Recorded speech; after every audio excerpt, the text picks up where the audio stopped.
with Raven Rigor, Sean Tristan, Jeremiah Lisbo, and Francine Diaz. Ayan, hi Seth, welcome. Abot namin yung isang mic, hello. Naku, grabe, nakita ko si Franz, parang ang daming gustong itanong sa ating mga cast ngayon. Pina-process ko yun. Oo nga, di ba napaprocess na? Go Mars. Yun. Abot ng isang mic kay Franz.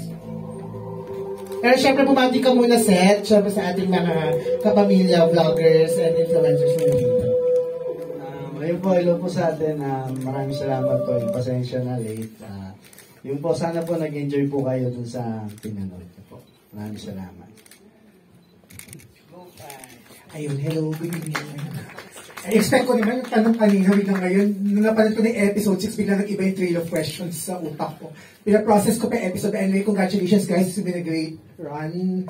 Naalala ko, nag-umpisa pa lang yung unang press ko natin, going here. Ang dami na nagbago, ang dami ng character development. So, our first question will be for Seth and Francine. Okay. Seth and kasi people are commenting na parang hindi masyado pang umaangat yung kilig dun sa story ninyo. Sabi mga kanina, kaya hindi ko yung tanong kasi nasagot mo na kanina parang individually, and yun din yung tweet ko last episode na nagsashine kayo individually here. Now that nakikita natin how it's going, may pag-asa pa ba yung love story between Oka and Sally? Ano, I mean, yung on your point of view, or yung hanggang sa pwede sabihin, may pag-asa pa bang mapunta to somewhere yung Oka and Sally? Kasi parang sabi ang comment ng iba, mas lumutang yung love story nung Sean and Raven. So kayo, paano yung in this case that the characters are in, do you think may chance pang ma-develop a love story given sa nangyari sa episode 6 at the moment? Ano ko ba sasabihin na hindi ko masasabi yung siguro si Sally sa kasi Oka doon. Hindi, paano ba? Sa nakita po natin so far, hindi pa nga po nakikita yung masyadong kilig moments namin. Kasi parang yung kilig, meron ng silang dalawa, meron na din po yung tatlo. So parang, alam mo, parang maging balanse siguro yung isang eksena. Kasi parang, ibig sabihin, kailangan may kilig din kami. Diba? May ganun expectation, actually. Yeah, may mga ganun po. Pero mas sabi nga po ni Francine na parang may time kami to show yung capability namin na mag-acting. Saka, kita naman po sa karakter namin na mabigat din naman po yung pinagdaanan ko na ako lang po yung nagtatrabaho para sa... Sabi ko nga sa tweet mong Friday, sabi ko, kita sa karakter mo na gusto mo nang umuwi. At pinalaban yung umuwi. So parang, alam namin yung priorities namin. Parang doon lang muna kami. Ganon din ba in real life? Alam siya ang priorities and... Opo, alam ko. Yes, thank you. So, and you, Francine? Same question po yun. Yes, may chance pa papuntahin. Kasi I remember tweeting na Friday, sabi ko, in fairness, sa sobrang kilig namin sa Sean and Raven, parang feeling namin, paano pa tong Oka and Sally? But of course, we're hoping that we'll get there. So, do you think we'll get there? We'll get there eventually po. Yun nga po kasi meron na tayong love triangle, sila Daniela and Kaumaya, tas may 7.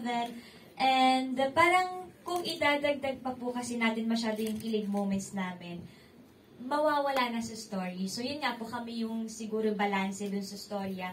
Pero yes, we'll get there. But anyway, congratulations sa inyong dalawa kasi totoong nag-shine kayo dito talaga individually. Salamat po. This is your, ako Seth, nasubaybayan kita, this is your best performance. And Francine, ginugulat mo kami dito. So talagang, wow, si Francine palaban na palaban. So we're used na medyo na medyo ikaw yung pain, na ikaw yung, ngayon on the go ka. So congratulations guys. Your best performances so far. And for Jeremiah, okay. So ngayon, tatanungin ko na yung tanong ni Chimpy kanina. Now that we've seen it, syempre, live ba ito? Hindi naman, no? O hindi naman live. So, do you think deserve ni Ron kung ano man yung... Kasi of course kami, on our point of view, parang nung first episode, parang sobrang red flag kami sa'yo. But then, sabi nga namin, we'll wait until makita namin yung character. Nakikita namin na hindi ka naman ganun kasama. Parang takot ka lang palagi sa ano. So, but now na mas naintindihan na yung character mo, do you think deserve mo yung sinapit ng character mo? Or sasapitin pa in the next episode? Na mabarel? Yes, na mabaril na nasa cliffhanger na mukhang namatay. So, you think deserve, if ever Pwede naman to live eh. Yes. Hindi ko kasi masasabi yung, kasi pwede pa siyang buhay. Diba? Yes. Nabaril siya pero hindi pinakita kung saan banda. Ang maganda lang kasi parang in a way, parang may redemption lang kasi parang ikaw naging hero dito na you saved Seth. So you think deserve niya to na at least naging heroic siya kung ito man yung maging ending niya. Wala namang deserve na masaktan. Kasi tao lang tayo. At hindi tayo perfect. Talagang may flaws tayo. At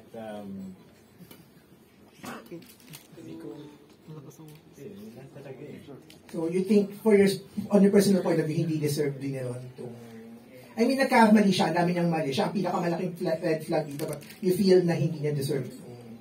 Hindi niya deserve masaktan. Lalo na mabaril.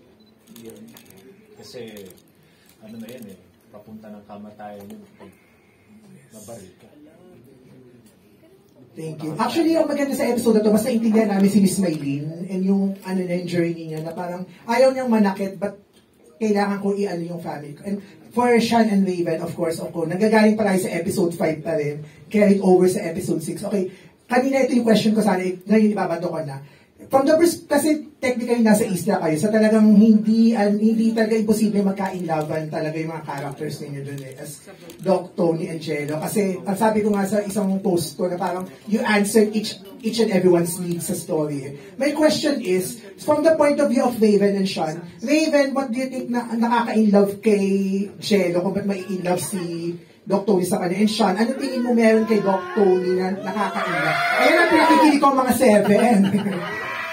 What is in the character na, from the point of view naman of Raven and Sean, na ba't na-inlove si Doc Tony and Jello sa isa't isa?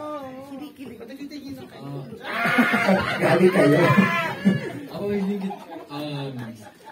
one of the key factors kasi Jello is very charming and I think let's just say na nakahanap si Doc Tony ng comfort kay Jello in the midst of chaos. Kasi ayun, I mean, nakahanap siya ng comfort kay Jello. Sa gitna ng kaguluhan sa island. And, ayun. And you think ba, as Raven, kung may ma-meet kang someone like Jello, hindi imposibleng mangyari din na when you find that comfort in a person, be it girl or same sex, you feel like magaganon ka rin? Oo naman. I think, pag nakita mo talaga yung comfort sa isang tao, I mean, given the situation, it just happens, I think. Yung gusto yun na magaan yung loob mo sa kanya. And yun, dami-dami na nangyayari sa isla. Madami ka. Nag-aaway-away, may mga namamatay, tas diba, at least one person at least you have someone na makakapag-rely ka. And I think si Doc Tony nakita niya yung kay Jello. Thanks, Raven. And you, Sean? Ako, siguro yung nagso ni Jello kay Doc Tony is yung pinakita naman yung sa party scene na yung bubog talaga ni Jello is yung may facade din siya na okay siya on social media, party boy siya, ganun. Pero parang wala talaga nakaka-appreciate sa kanya. And hindi talaga siya nakakahanap ng love. Kasi si Jello, ano siya eh, mahilig siya sa, ang description niya, mahilig siya sa mga hookups, ganun. So si Jello ay nahanap niya yung, kumbaga parang love. Kumbaga yung na-feel niyang love kay, or affection kay Doc Tony, hindi niya na-feel. Kaya, yun, kaya he finds Doc Tony very special. Turning point was yung sinave mo, no? I remember that episode 3, yung sinave mo siya no, sa... Yes, ayun. Anyway, yun guys, congratulations. Kasi kanina, grabe na talaga yung mga itsura nyo. Kasi kita na sa mga itsura nyo, totoong-totoo ba yung ramdam na haggard na napagod? After ng kulang na yun, dun na-fractured si Francine. Okay. Yung pinag-usama yan in the first press. Okay. So, sharing na talagang totoo na yung ramdam niya na yung pagod na yun. Kasi kita na sa mukha niya, even if syempre may mga makeup and everything na yun, ramdam na namin yung pagod na ninyo, yung haggard na haggard, parang totoong pinagdaanan ninyo. So, yun talaga yung ano na yun.